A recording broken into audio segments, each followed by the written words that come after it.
네, 시청자 여러분 반갑습니다. 코인에 대한 모든 것을 알려드리는 전지적 코인 시점 방송 시작하겠습니다. 저는 시청자분들과 1시간 동안 방송 함께할 진행의 아나운서 이송입니다. 오늘도 방송에서 굉장히 특별한 강의를 준비해 왔습니다. 어제도 우리 시청자분들과 함께 과거 주식시장과 비교하면서 지금의 암호화폐 시장 왜 투자를 이어나가야 되는지 그 이유를 말씀을 드렸다면 오늘은 좀 더 실전 투자와 가깝게 내용들을 준비해 왔습니다. 오늘은요 처음부터 비트코인과 우리 알트코인들 기초적인 부분들을 잡아드릴 거고요. 지금 과연 어떤 알트코인을 내가 봐야 하는지 또 그 보는 방법까지도 한꺼번에 알려드리도록 하겠습니다. 한마디로 내가 암호화폐 투자, 비트코인 투자를 아직 잘 몰라요 하시는 분들은 꼭 들으셔야 하는 그런 강의고요. 혹시나 내가 지금 실전 투자를 하고 있다라는 분들도 내가 지금 어떤 타이밍에 어떤 거를 볼지까지도 저희가 한꺼번에 알려드리도록 할 테니까요. 오늘 강의 놓치지 마시고 함께 해보시면 되겠습니다. 또 방송 외에도 함께하고 싶다 하시는 분들은 화면 하단에 QR코드 준비를 해왔으니까요. 핸드폰 카메라로 찍고 설 연휴에도 저희와 함께 비트코인 투자 이어나가시면 좋을 것 같습니다. 그렇다면 오늘 방송 함께 해주실 전문가님과 인사 빠르게 나눠보도록 하겠습니다. 오늘 김영웅 전문가님 모시고 왔고요. 전문가님 반갑습니다. 네, 전문가님, 사실 어제는 저희가 왜 지금 암호화폐 투자를 해야 되는지 그 이유를 말씀을 드렸다면 오늘은 좀 더 비트코인과 알트코인에 직접적으로 강의를 해주신다라고 알고 있는데 사실 최근 들어서는 없어진 얘기긴 하지만 불과 한 2년 전까지만 해도 비트코인 투자해도 괜찮냐라는 이야기가 굉장히 많았었잖아요. 네. 특히나 뭐 아직까지도 좀 강경하게 비트코인 암호화폐로서의 가치가 없다라고 하는 이야기도 나오고 있는 걸로 알고 있는데 전문가님은 좀 어떻게 생각하시나요? 아직 사실 뭐 시장 내에서 네. 실용적으로 아직까지는 비트코인이 사용되는 부분은 많이 없고요. 그리고 그런 그렇긴 부분들이 하죠. 아직까지는 좀 공론화 계속적으로 얘기가 나오고 있지만 네. 이제 앞으로 이루어질 정책이나 공약들이 얼마나 잘 지켜지느냐에 따라 비트코인의 가치에 대한 부분 그리고 가격적인 부분이 아마 달라질 거라 생각하고 그리고 말씀 주셨던 2년 전, 1년 전 가격들 계속 비교하면서 언제 들어가야 되나, 지금 타이밍 되나 하면서 계속 미뤘을 분들도 많이 계셨을 거란 말이에요. 맞아요. 비트코인 가격이 계속 상승하면서. 그래서 아무튼 간에 저도 오늘 그 부분에 대한 내용을 준비했으니까 오늘 바로 시작해 보도록 하겠습니다. 오늘 상당히 좀 내용이 많아가지고 빠르게 진행하면서 내용 볼게요. 네. 다들 알다시피 오늘 주제는요. 비트코인. 저는 여기서 비트코인 제외하고 알트코인까지도 얘기를 하면서 지금 시작해도 되는가에 대해서 좀 이제 이야기를 먼저 시작하겠습니다. 다들 알다시피 비트코인은 2009년 첫 시장에 선보였습니다. 아시죠? 그리고 2009년 당시에는 가치가 0.06달러였습니다. 50원 정도에서 70원 정도 되는 가치로 시작을 했었죠. 그리고 2010년에 처음 비트코인이 시장에서 이제 오프라인 마켓에서 처음으로 사용이 됐었는데 다들 아실 거예요. 비트코인 10,000개로 피자를 사 먹은 사람의 주인공이고요. 이 당시 10월 기준이었었는데 아마 이제 대부분 비트코인을 좀 아시는 분들은 피자데이라고도 아실 분들 많으실 겁니다. 그래서 아무튼 이분이 이제 어떤 방송에 출연해가지고 인터뷰를 했는데 비트코인으로 피자 샀는데 후회 안 하냐고 이제 얘기가 나왔죠. 10,000개 정도로. 지금 가치로 환산하게 되면 사실 몇 조가 넘어가는 금액인데 맞아요. 지금 사실 이제 안 한다고 했지만은 마음속 표정과 딱 봤을 때는 누가 봐도 후회하는 얼굴이고요. 그렇죠. 그리고 이제 비트코인이 시세를 크게 탔던 거는 2009년, 2012년, 2016년, 2020년 그리고 2024년을 기준으로 비트코인의 반감기 시즌에서 비트코인 상승세를 보여줬습니다. 다만 아시다시피 화면에서 보시는 것처럼 2016년에서 2017년 그리고 2020년 그리고 2024년 비트코인이 처음으로 가격이 크게 상승했던 시점부터 사람들이 아마도 이때부터 비트코인을 많이들 아셨을 거예요. 추가적으로 이때부터 추사 상품이 됐던 건데 다들 알다시피 반감기는 몇 번 왔었죠? 4번 정도 왔었죠? 네. 4번 정도 왔었는데 지금 나와 있는 건 3번밖에 안 되네요. 자, 그러면은 여기서 뭐가 빠졌냐? 잘 안 보이실 것 같아가지고 제가 체크를 해드렸습니다. 자, 비트코인은 사실 상승이 2016년에서 2017년 차트를 크게 보게 되면 이때부터를 사실 시발점으로 보실 분들이 있는데 아닙니다. 2012년에서 2013년 이때를 기점으로 비트코인 가격이 한번 급등했던 적이 있어요. 다들 아시다시피 화면이 좀 안 보일 것 같아가지고 조그마하죠. 비트코인이 계속적으로 100달러에서 그 밑으로 움직이다가 처음으로 1000달러를 넘어갔던 적이 바로 2012년, 2013년입니다. 그래서 대부분 사람들이 이때 첫 반감기 시즌으로 이제 가격 상승이 이루어진 거 아니냐라고 하는데 이때 반감기도 있었지만 아마 비트코인 투자자분들 중에서 경제 지식 좀 있으신 분들은 이 키프로스 사태를 아실 겁니다. 2013년 유럽 지중해 섬나라 키프로스가 금융위기를 겪었었고 이제 키프로스 당국은 은행 예금의 인출 시 10%의 세금을 부과하는 상당히 좀 이제 뭐 파격적이고 상당히 좀 안 좋은 내용이죠. 사람들한테 이제 10%의 세금을 이렇게 무조건 내라. 왜? 금융위기 터졌으니까. 이때 사람들이 기본적으로 이 당시 이제 통화 정책을 이제 불신하기 시작을 했었어요.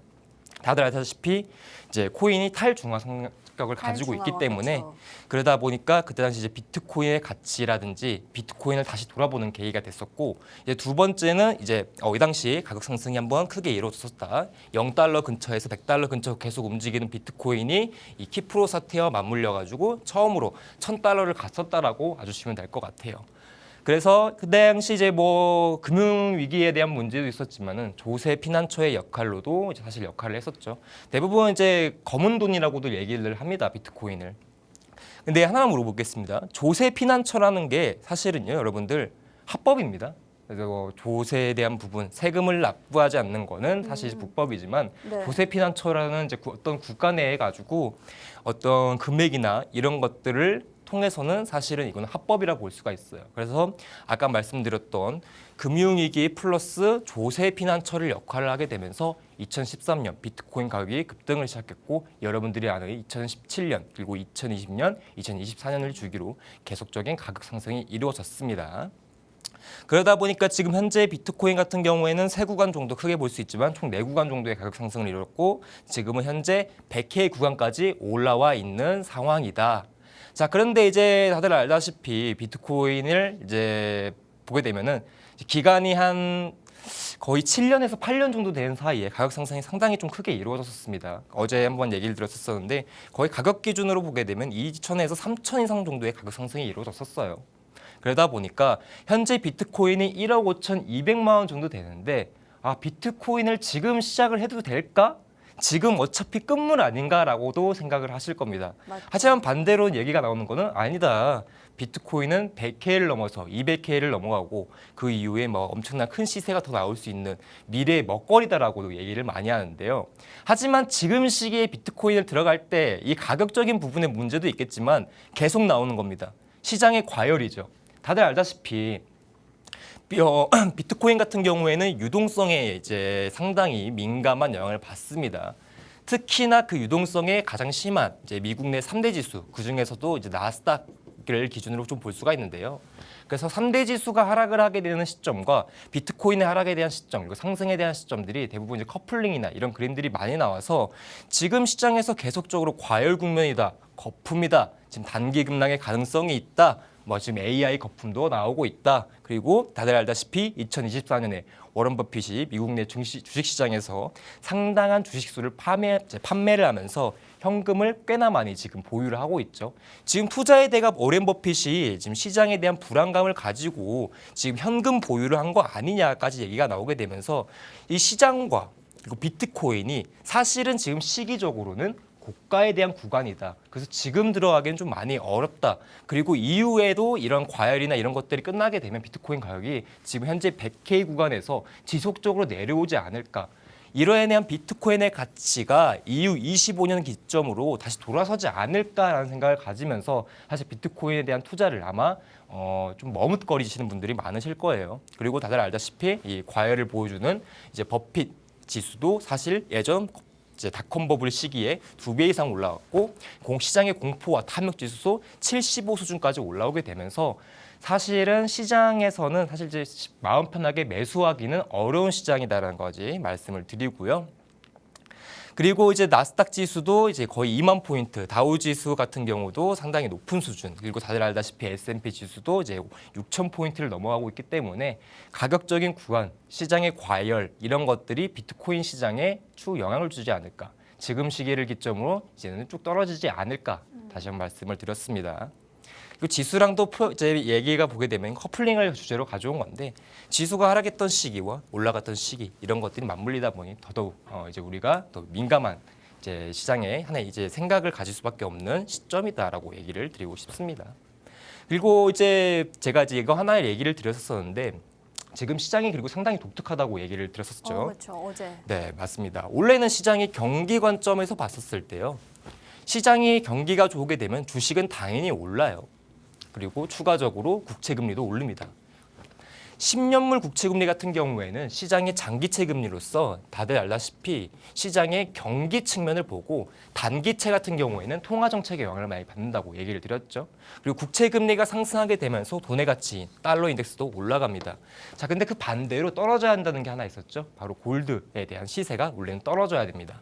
그래서 원래는 지수 상승, 그리고 부채 금리 상승, 그리고 달러 인덱스 상승, 그리고 골드 가격의 하락이 이루어져야 정상적인 시장의 사이클이 돌아가고 있다라고 보는데 지금 시장에서는 골드 가격도 같이 올라가고 있죠. 그래서 전체적으로 시장의 흐름을 봤었을 때 지수, 금리, 그리고 달러, 그리고 골드인 안전자산의 가치가 네 가지가 다 올라가고 있는 시점이라는 겁니다. 딱 지금 골드가 올라가고 있는 얘기는 좀 더 지금 자세하게 풀면은 제가 한 20분에서 30분 정도를 소요할 것 같아가지고 사실 달러가 계속적으로 상승하다 보니까 시장에서 어떻게 보게 되면 해지 포지션으로 지금 작용을 하고 있는 거거든요. 근데 안전자산을 해지하는 시장의 흐름이 사실 좋을 때 발생할까요? 나쁠 때 발생할까요? 안 좋을 때, 나쁠 그렇죠. 때. 안전자산을 해지 포지션으로 사용할 때는 네. 사실 시장이 좋지 않을 때 사용을 합니다. 맞아요. 그러다 보니까 이 안전자산에 대한 수요나 안전자산에 대한 수요 급증이나 하락은 항상 시장에 대한 흐름을 보는데 이 네 가지가 동시에 다 올라오고 있는 거죠. 사실상 혼란적인 시기라고 좀 볼 수가 있습니다. 그리고 어제 말씀드렸던 것처럼 골드가 현재 세계적으로 시총 순위 1위까지 올라온 거 다들 아실 거예요. 그래서 이 부분에 대해서 제가 한번 얘기를 좀 하고 와야 될 것 같아요. 시장 그런데 뭐 증시 이런 부분에서 뭐 되게 불안정적인 흐름도 나오고 있고 안 좋은 얘기 계속 나오고 있는데 비트코인 또 앞으로 어떻게 될까? 근데 저는요 비트코인을 지금 보게 되면 사실 시장 분위기에 대한 부분에서는 뭐 흐름은 탈 수 있다라고 봐요. 근데 제가 말하는 지금 계속 올라가고 있다가 내려가는 쭉 침체 국면으로는 많이 이제 이어지기가 어렵다고 보는 이유를 제가 세 가지를 준비했는데 첫 번째는요. 시장에서요. 비트코인이 현재 시장에 대한 흐름을 계속적으로 지속적으로 잘 타고 있다고 얘기를 드렸었습니다. 제가 어제 방송에서 얘기를 했던 것 중에 크게 하나가 비트코인이라는 하나의 투자 상품이라는 건요. 항상 시장의 사이클을 좀 올라가 줘야 돼요. 금리가 내려가는 시기와 금리가 올라가는 시기, 호황과 하락 국면에서 항상 자산에 대한 선호도가 달라지거든요. 다들 알다시피 뭐 주식 얘기로 보게 되면은 사실 이제 금리에 대한 고점 구간부터 저점 구간에서는 사실 매입과 판매가 사실 많이들 달라지거든요. 뭐 부동산이든 원자재든 뭐 금제, 국채든 이제 뭐 안전자산이든 항상 시장의 금리 사이클에 연관을 많이 받습니다. 근데 원래는 이 비트코인이 뭐 예전에 2017년 당시에도 어느 정도 통화 정책의 영향을 좀 받긴 받았지만은 좀 미비하게 받았던 적이 있어서 많았었습니다. 근데 2020년 미국의 양적 완화 당시에 시장의 사이클을 제대로 타기 시작을 했어요. 그러다 보니까 시장의 흐름에 좀 맞게 볼 수 있는 과거 역사를 좀 볼 수 있는 분석의 기초가 된 사이클에 비트코인이 어느 정도 흐름을 계속적으로 타고 있고 그 흐름을 타고 있다 보니까 기업들, 블랙록을 대부분 다들 아실 겁니다. 블랙록도 2017년 기준부터 비트코인을 매입을 시작을 했었고요. 주요 기관들에 대한 매입이 계속적으로 이루어지고 있다는 거죠. 그래서 첫 번째 이유는 뭐냐? 시장 내 금리 사이클이라든지 시장 내 하나의 사이클을 지속적으로 잘 타주고 있고 그리고 주요 기관들에 대한 매입들이 이루어지게 되면서 하나의 자산 투자 상품으로는 사실 인정받고 있는 시기다라고 봐주시면 되겠습니다. 그리고 두 번째는요. 대부분 이런 얘기를 하실 거예요. 2024년에서 25년 비트코인 사실 이제 100K를 찍었습니다. 사실 시장의 심리적인 가격을 찍었는데 그 역할을 누가 했다고 얘기를 했었죠? 바로 트럼프가 했었습니다. 다들 알다시피 비트코인이 70K 근처 구간에서 66K 근처 구간이 예전에 고점이었어요. 언제? 작년 24년 9월. 근데 이러한 모멘텀을 언제 깼냐면은 트럼프의 대선에 대한 가능성이 높아지면서 사실 11월 기점으로 고점 동시에 돌파하고 작년 12월 18일 날 정확하게 고점 찍었습니다. 다들 알다시피 108K 구간까지 찍어놨었죠. 이 상승을 누가 주도했냐? 트럼프가 주도했다. 그럼 트럼프가 어떤 공약을 내세웠는지가 더 중요하겠네요.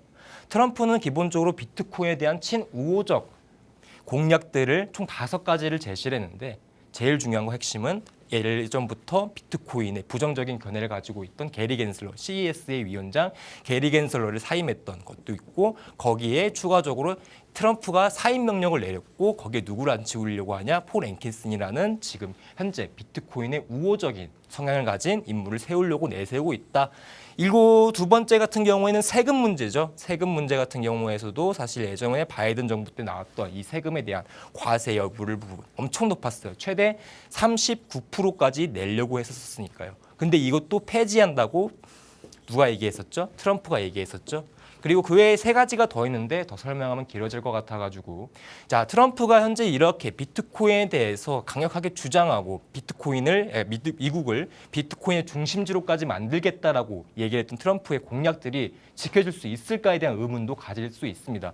이 사람의 공약들이 비트코인의 가격을 올렸다면 그 이후부터는 이 사람의 행보, 공약들에 대한 실천이 중요하겠죠. 저는 근데 그 실천에 대한 가능성이 아주 매우 높게 평가한다고 얘기를 드렸었습니다. 왜? 미국 내에서 트럼프가 대통령에서 어떤 행정명령을 내리게 되면요. 그게 바로 직접적으로 바로 시장에 진행됩니까? 안 되죠. 바로 의회에서 체결을 해줘야 돼요, 여러분들. 의회에서 승인 여부가 제일 중요합니다. 의회에서 승인을 해줘야 그 법이 입법이 되는 거니까요. 근데 이 의회에서는요, 제일 중요한 거 민주주의죠. 자, 과반수입니다. 과반수. 어떤 공약이 어떤 입건의 내용에 대해서 나왔을 때 과반수가 넘어가야 입법이 돼요. 근데 그 입법에 대한 가능성이 지금 왜 높냐면은 레드 웨이브가 만들어졌기 때문입니다. 트럼프가 공화당 대통령으로 의회 상원, 하원, 즉 의석수가 공화당이 더 높아요. 누구보다? 민주당보다. 그러다 보니까 트럼프가 지금 공화당 출신의 대통령으로 어떤 내용이나 공약들을 제시했을 때 입법에서 과연 과반수가 안 나올 수 있을까요? 나오기가 좀 많이 어렵습니다. 그러다 보니까 트럼프가 내세웠던 공약들 크게 5가지인데 이 5가지가 다 이루어질 수가 있다 없다? 있다라는 거죠.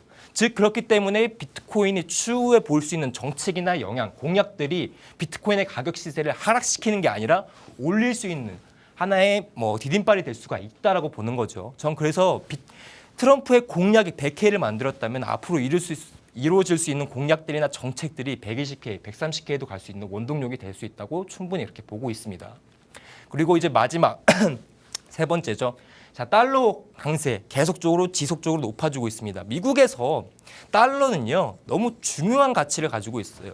세계 모든 거래에서 96%가 달러로 거래가 됩니다. 그만큼적으로 달러에 대한 위세가 엄청 높다는 거죠. 기축통화로서. 근데 이 달러가 계속적으로 강세가 되니까 주변국들의 불만은 쌓이게 됩니다. 그러다 보니까 달러에 대한 존속 가치에 대한 여부를 추후에 비트코인이 할 수 있는 대체제에 대한 여부로서 계속 얘기가 나오고 있어요. 비트코인, 달러와 견제 균형을 통해 비트코인, 그리고 미국 대통령 트럼프가 지금 비트코인에 대해서 왜 우호적인 성향을 계속 가지고 있냐면은 비트코인의 시세가 나날이 올라가고 비트코인의 영향이 계속 올라가니까 미국 내에서 직접적으로 관리하고 중심으로 쌓게 되면서 우리가 이제 비트코인, 달러뿐만 아니라 비트코인도 우리가 움직이겠다라고 얘기를 드린 겁니다. 그러다 보니까 어떻게 보게 되면 세계 통화라고 볼 수 있는 달러에 대한 가치를 사실 비트코인이 계속적으로 태클을 걸고 있다라고 얘기를 해야 되나요? 아무튼 지속적으로 계속 얘기가 나오고 있는 부분이기 때문에 그리고 주요국들의 압박 및 견제도 사용할 수 있는 어떻게 보게 되면 자산 가치이면서 정치적으로 외교적으로도 사용할 수 있는 어떻게 보면 대용품이라고 볼 수가 있는 거죠. 자, 근데 이런 얘기가 나와요. 이 사람 워런 버핏입니다. 이 사람은 아마 이제 대부분 가치 투자의 대가로 아실 거예요. 근데 이 사람이 얘기를 했죠. 비트코인 전 세계 기축 통화될 수가 없다라고 얘기를 했습니다. 되게 비트코인에 대해서 부정적인 가장 인물 중에 제일 대표로 꼽을 수가 있어요. 이 사람의 원칙은 그겁니다. 가격은 가치를 따라간다. 그렇기 때문에 시장에서 주가의 상승은 항상 기업 내 가치나 시장 상황에 달려져 있다라고 얘기를 합니다. 그러다 보니까 이 보수적인 투자자 입장을 기준에 봤을 때는 사실 비트코인이 지금 시장 내에서 어떻게 보면 투자 상품으로 인기가 있긴 하지만 실용적으로 사용할 수 있는 부분이 있나요? 기축 통화가 됐나요? 그리고 공약들이 아직까지 내세워졌나요? 이런 것들이 아직 없기 때문에 이 사람이 얘기하는 부분은 뭐냐면은 가치가 없기 때문에 가격은 오를 수가 없다. 그래서 주식은 항상 가치를 따라가는 가격인데 비트코인은 반대가 되는 거죠. 가치는 여기 있는데 가격은 여기 있다라는 거예요. 근데 이런 사람이 계속적으로 얘기하고 주장하는 게 뭐냐면 비트코인. 그때 제일 유명한 얘기죠. 미국 내 땅 전체를 1조 달러 이상을 주면은 무조건 30분 내로 결제를 하겠지만 비트코인이 30달러일 경우에 뭐 지금은 뭐 엄청 다들 아시다시피 100회 이상 가격이 올랐지만 비트코인 30달러를 전체 총 공격량이 이제 2,100만 개를 다 할 수 있더라도 안 산다고 하던 인물이에요. 그만큼적으로 비트코인을 부정적으로 보고 있는데 이 사람의 행보가 좀 달라졌네요. 이거는 그냥 이슈만 가져온 건데 내용입니다. 버핏의 놀라운 반전. 결국 가상화폐 쥐약 마셨다라고 얘기가 나왔는데요.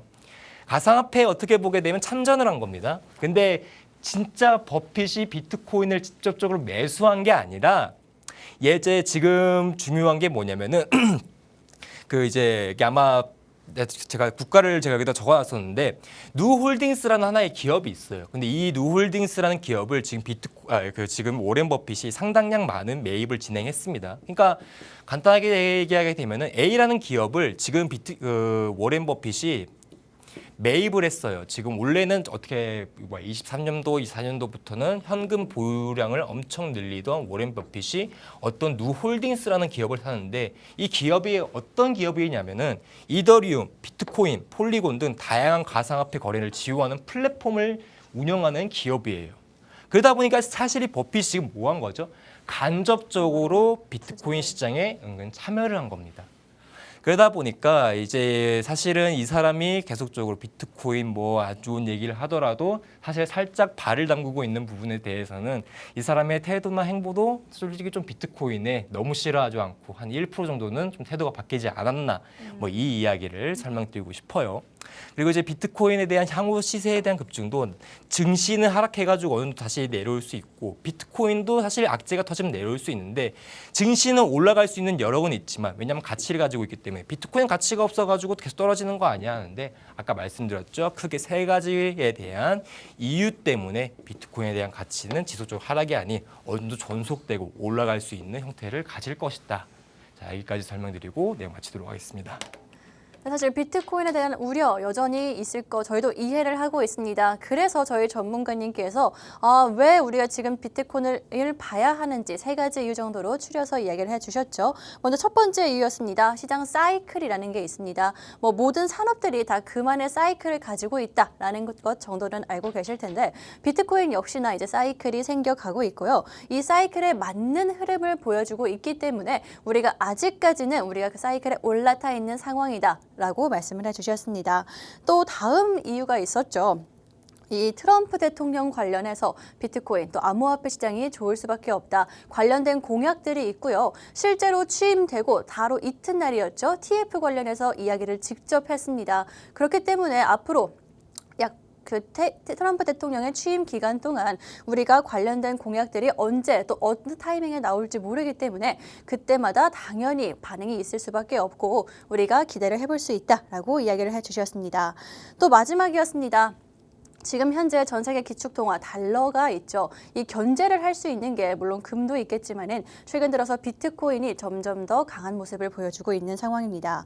사실 이 달러를 견제하기 위해서 러시아라든지 중국에서 당연히 좀 관심을 쏟을 수밖에 없을 테고요. 그렇다면 트럼프 또 미국 입장에서는 이 비트코인뿐만이 아니라 달러뿐만이 아니라 비트코인까지 우리가 좀 패권을 손에 넣게 된다면은 그거만큼 좋은 일이 또 없겠죠. 그렇기 때문에 각 국가적으로도 그렇고요. 기업들도 봤을 때 비트코인에 계속해서 관심을 가질 수밖에 없고 이렇게 수요가 올라간다라고 하면은 당연히 그 가치는 올라갈 수밖에 없겠죠. 그렇기 때문에 우리가 아직까지 우리가 비트코인 또 암호화폐 시장을 봐야 되는 이유 이렇게 간략하게 설명을 드렸기 때문에 투자를 그럼 어떻게 하면 좋을지 그 방법적인 부분에 대해서는 저희가 방송에서도 오늘 다뤄드릴 거고요. 또 QR코드 통해서도 알아가실 수가 있으니까 저희와 함께 보시면 되겠습니다.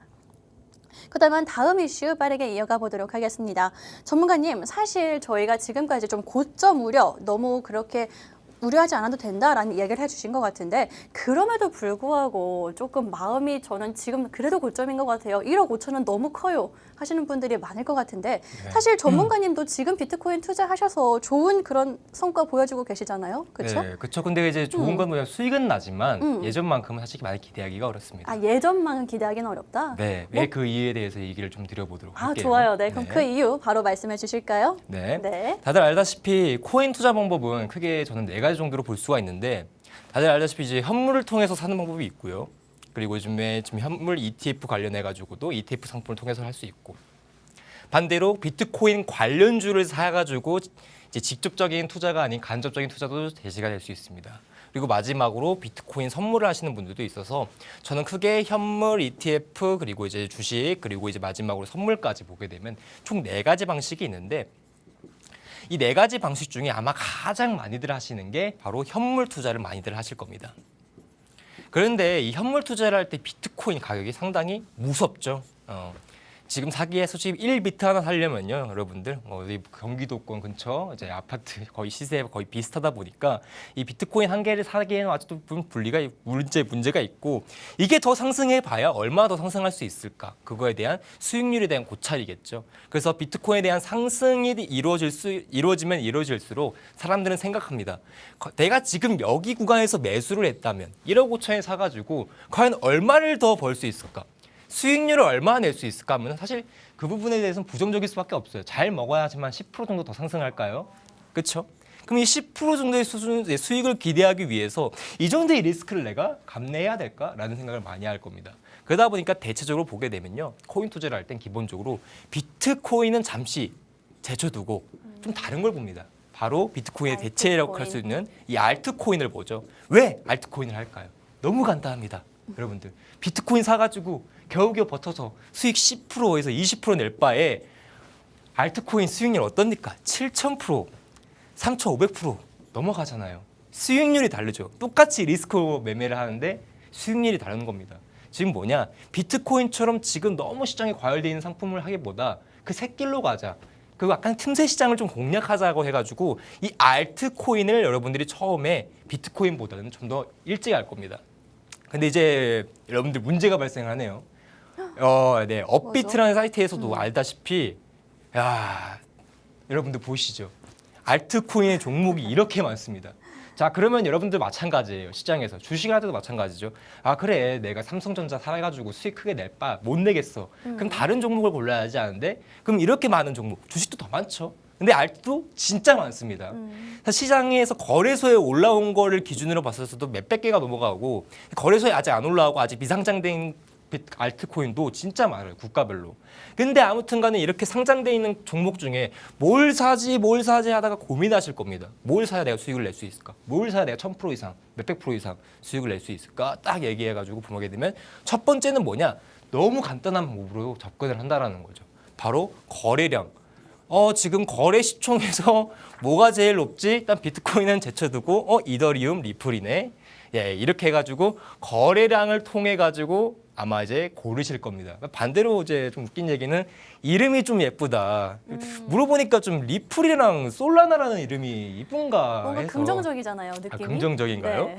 그래가지고 저는 이제 느끼기에는 이름만으로 살 거면은 주식을 사는 게 낫지 않나. 더 이쁜 이름 많지 않습니까? 예. 그래서 아무튼 간에 이렇게 1차적인 거래량의 시총이나 우스갯소리로 얘기했던 뭐 이름이 예쁘다 이런 관점으로 들어가시는 분들도 있고, 두 번째는 이제 거래 시총이죠. 그러니까 당일 변동성에서 어떤 종목이 지금 가장 변동성이 높은가, 어떤 시장에 참여해야 내가 이 수익을 누릴 수 있는가를 통해 가지고 이제 거래량과 좀 간접적인 부분에서 분석을 하실 겁니다.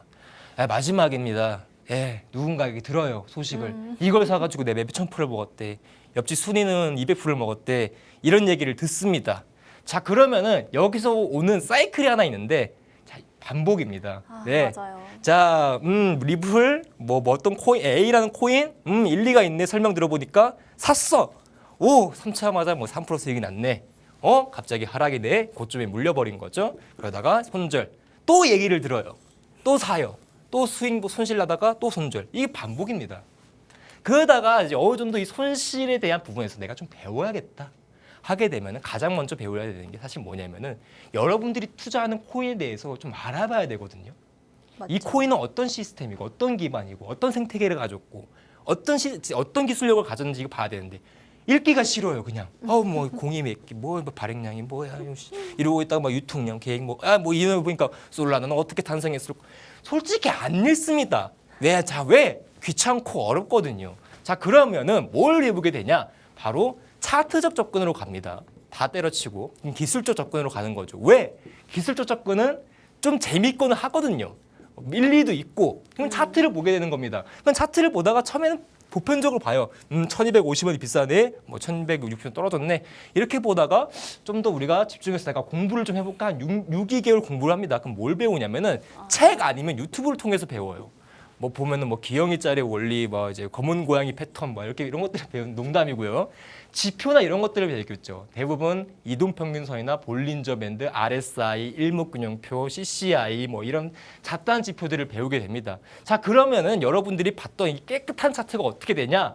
바로 이렇게 지저분해지는 차트가 되는 거죠. 맞아요. 제가 여기서 여러분들 어떤 차트에서 비난하는 게 아닙니다.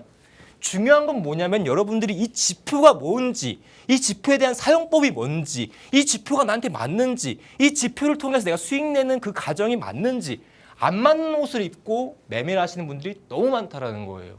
그래서 뭐냐? 항상 이거를 1년 내지 과정을 겪습니다. 저는 무조건 봤어요. 공부를 통해서 뭔가 시장이나 이런 거는 재미가 없으니까 기술적 분석을 통해 가지고 시장에 접근하려고 해요. 근데 제가 매번 말씀드렸죠. 시장의 흐름이 차트에 반영되는 거지 차트 반영이 시장 반영이 되는 게 아니라고요. 그래서 아무튼 간에 이런 식의 과정을 겪다 보면 여러분들이 수익률을 어떻게 됩니까? 시드가 갈려요. 자, 그러다 보면 여러분들이 가지고 있는 보유의 금액도 약해지다 보니 사실 심리적으로도 말리는 부분이 많습니다. 자, 아무튼 이런 부분이 있기 때문에 제가 앞으로 어떻게 시장을 보면 좋을지에 대해서 아나운서님과 얘기하고 다음 얘기 마저 하도록 하겠습니다.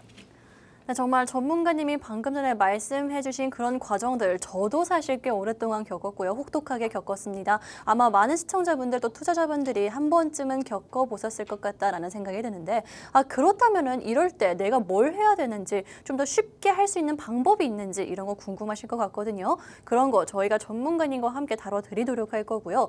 혹시나 좀 더 난 자세하게 또 직접적으로 알고 싶다 하시는 분들은 화면 하단에 있는 QR코드 저희가 준비를 해왔습니다.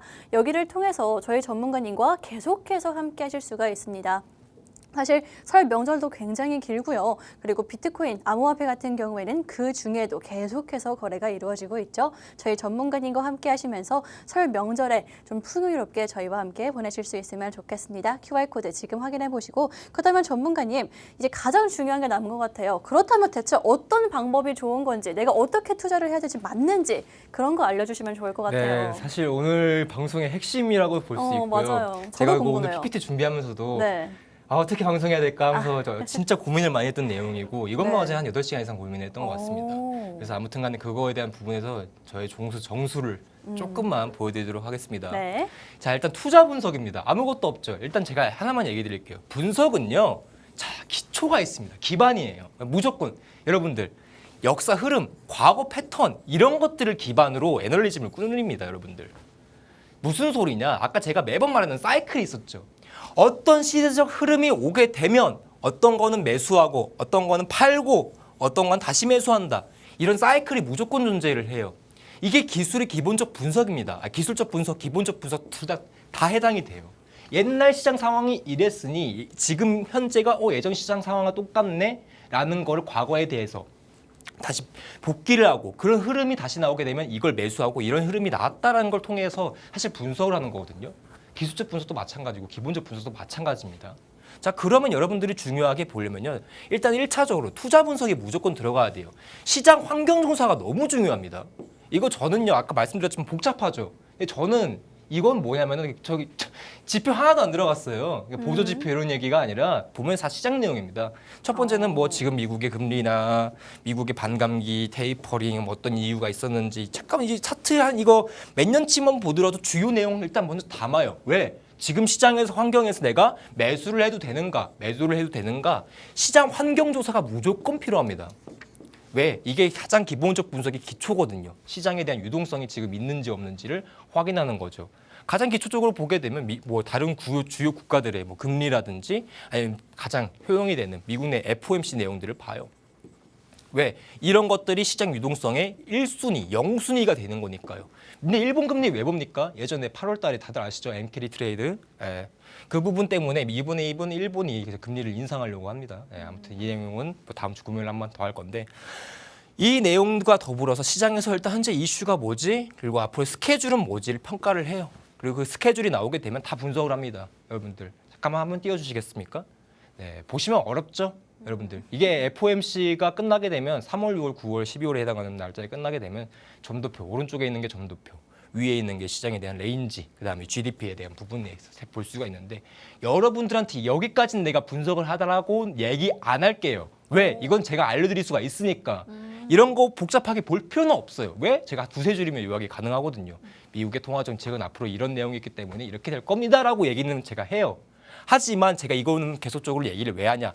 환경조사가 무조건 중요하답니다. 여러분들. 환경조사만 하루 이틀 걸립니다. 왜? 내가 지금 매수를 들어가도 되는가? 안 되는가?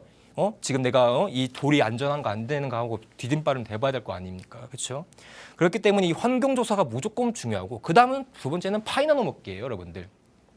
시장의 유동성은 들어오더라도요. 그건 부분이 제한돼 있고 이 유동성을 시장이 나눠 먹습니다. 가장 먼저 채권 시장부터 시작해서 주식 시장, 그다음에 뭐 신흥국 시장, 그다음에 비트코인 시장 이렇게 들어오겠죠. 제일 중요한 뭐다? 파이. 이 유동성이 언제 배치가 되고 유동성에서 언제 나눠지고 이 유동성이 얼마나 지금 효용이 있는가를 보는 거예요.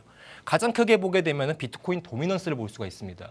아마도 비트코인 방송 많이 챙겨보시고 비트코인 공부 좀 하셨다고 보시면 이 도미넌스 지표를 아마도 대부분 사람들이 지켜는 보실 텐데 이 도미넌스를 보는 이유는 뭐냐면은 아까 우리가 얘기를 했죠. 알트 코인을 보기 위해서입니다. 사실은요. 뭐 비트코인에 대한 시세 강세나 비트코인이 높고 낮으면 보기도 하지만은 이 알트코인 불장 잠깐만 아나운서도 얘기를 할게요. 네. 알트코인 불장이 뭔지 아시죠? 그럼요. 네. 간단하게 요약을 하시면은 네. 알트코인들이 상승하는. 맞습니다. 네. 그런 시기를 얘기하는 건데 이 시기도 사이클이 있고 조건부가 있어요. 공식이라는 게 있기 조건이, 때문에 네. 그래요. 네. 그래서 이 공식 얘기하려고 제가 가져온 건데 알트코인 불장에 와야 우리가 아까 말씀드렸던 7,000%, 700% 이상의 수익률을 거둘 수가 있겠죠. 씨를 뿌렸으면 수확을 할 수가 있는 겁니다. 근데 이 불장의 조건이 일단 1차적으로 뭐냐? 바로 도미넌스에 대한 감소입니다. 자, 도미넌스 간단하게 얘기를 할게요. 침략이라는 뜻이 있습니다. 여러분들. 침략이 뭘까? 이렇게 얘기할 수도 있는데 간단하게 얘기하겠습니다. 시장 내에서 비트코인을 보유하는 여부를 보는 거예요. 자, 볼게요. 자, 지금 도미넌스가 58%입니다. 여러분들. 이 뜻은 뭘까요? 간단해요, 여러분들. 자, 간단하게 제가 표를 가졌습니다. 시가총액. 지금 비트코인에 대한 그냥 코인 시장 전체에 대한 시총액이 1조래요. 근데 여기서 비트코인이 시총액이 3,600억이네요.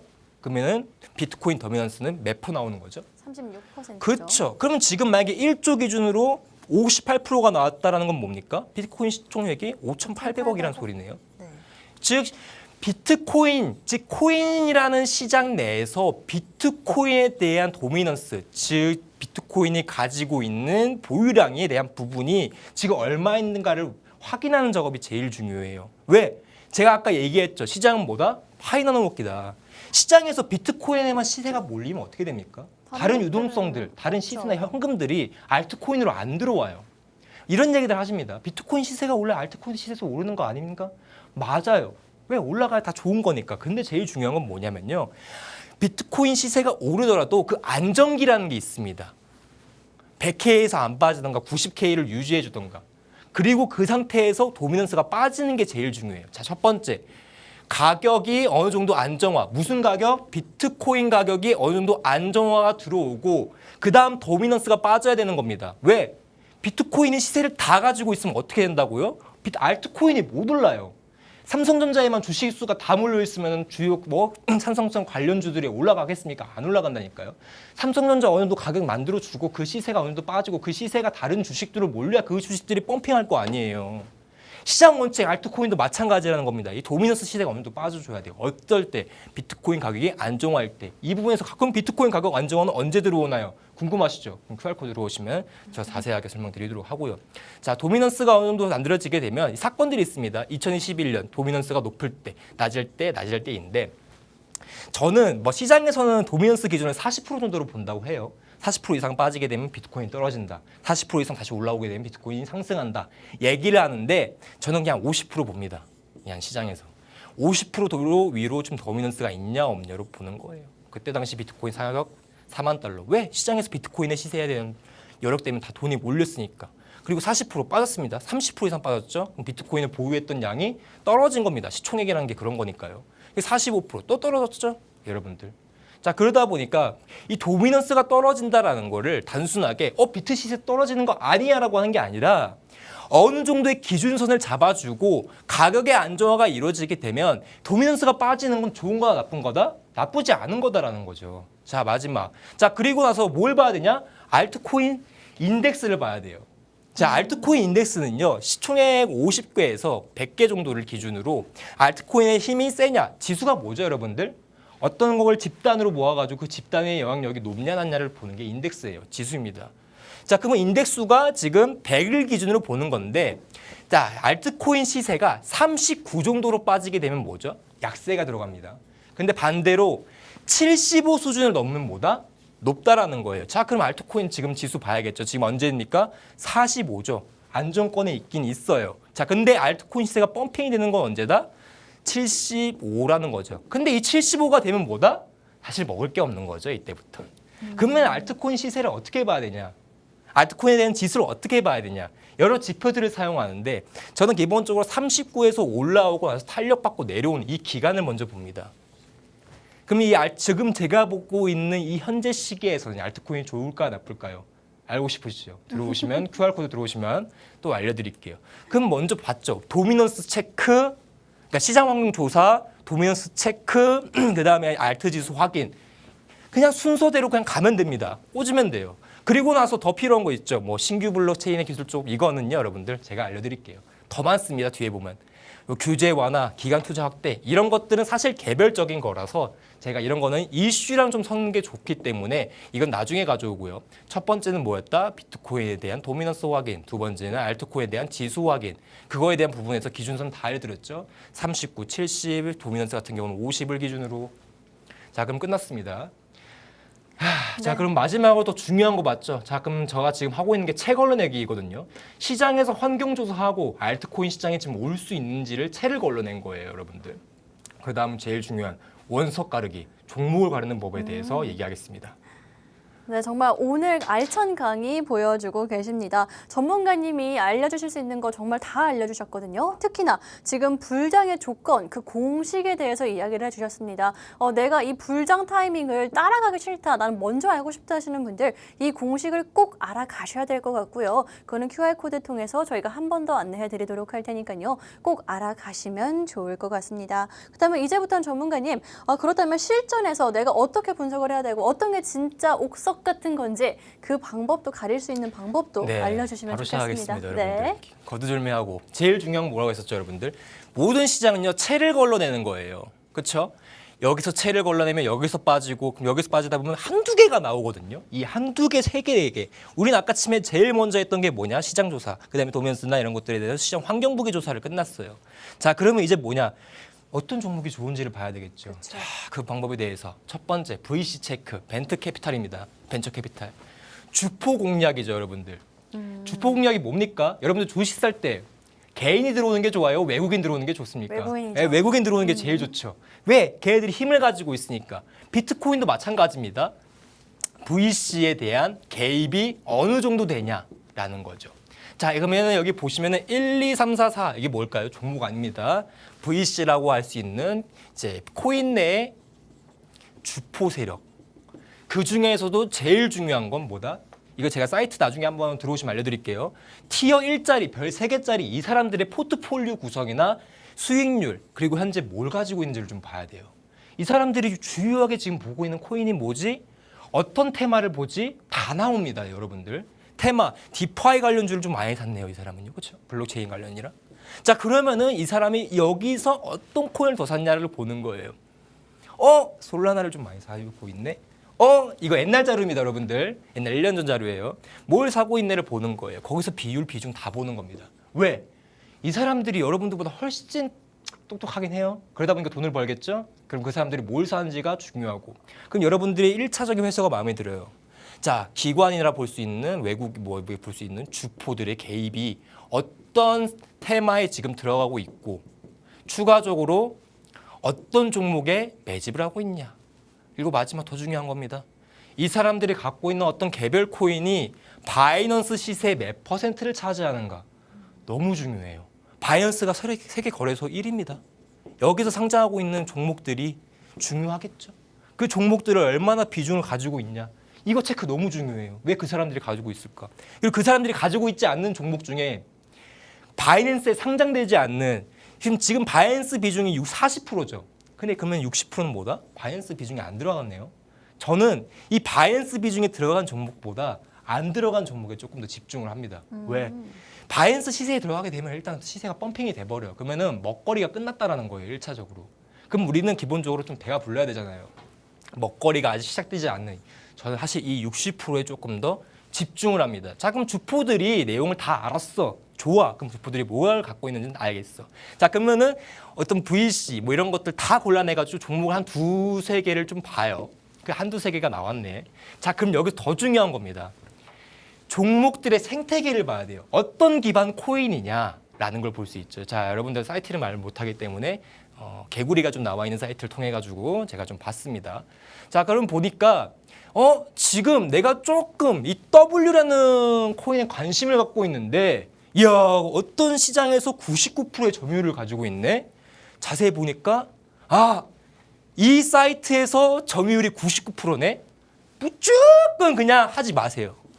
안 좋습니다. 단기적 시세 차익을 노린 거래소이기 때문에 시세가 급등할 수가 없어요. 그러면은 이 사이트에서 이 99%가 나왔네. 잡고 가는 겁니다. 그러면 또 뭡니까? 또 채거르기가 되는 거죠. 자, 이 채거르기에서 이 채를 걸렀는데 이 종목들이 어떤 솔라나 기반이래요. 그 생태계에서 NFT, 익스체인지, 뭐 오라클, 그걸 먼저 보는 거죠. 왜? 기반 코인이 지금 올라가고 있냐, 내려가고 있냐에 따라서 그 부수적인 코인들이 올라갈까 내려갈까를 예측해 볼 수가 있거든요. 자, 그럼 끝났습니다. 자, 그러면은 솔라나 기반이냐, 다코인 기반이냐 이런 것들 다 보니까 또 종목들이 두 개에서 또 한 개에서 또 줄어듭니다. 자, 그럼 이제 대충 우리가 한두 개 종목을 골라내면 더 중요하죠. 이 종목을 매입 시점을 보는 겁니다. 자, 볼게요. 일단은 시장에서 세부 분석인데 오늘 다 알려드리네요. 제일 중요한 거는 시장의 유동성을 체크하는 게 제일 중요합니다. 스테이블 코인에 대한 영향력이 지금 시장에서 얼마나 들어가고 있냐를 보는 거예요. 스테이블 코인을 일주일 기간 단위, 그리고 하루 기간 단위로 보면서 스테이블에 대한 유입량을 보는 거예요. 스테이블 유입량이 높았던 건 뭡니까, 여러분들? 시장에서 시장을 준비를 하고 있다는 거죠. 스테이블 유입량이 떨어진다는 건 뭐예요? 시장에서 사실 먹거리가 없다라는 겁니다. 왜?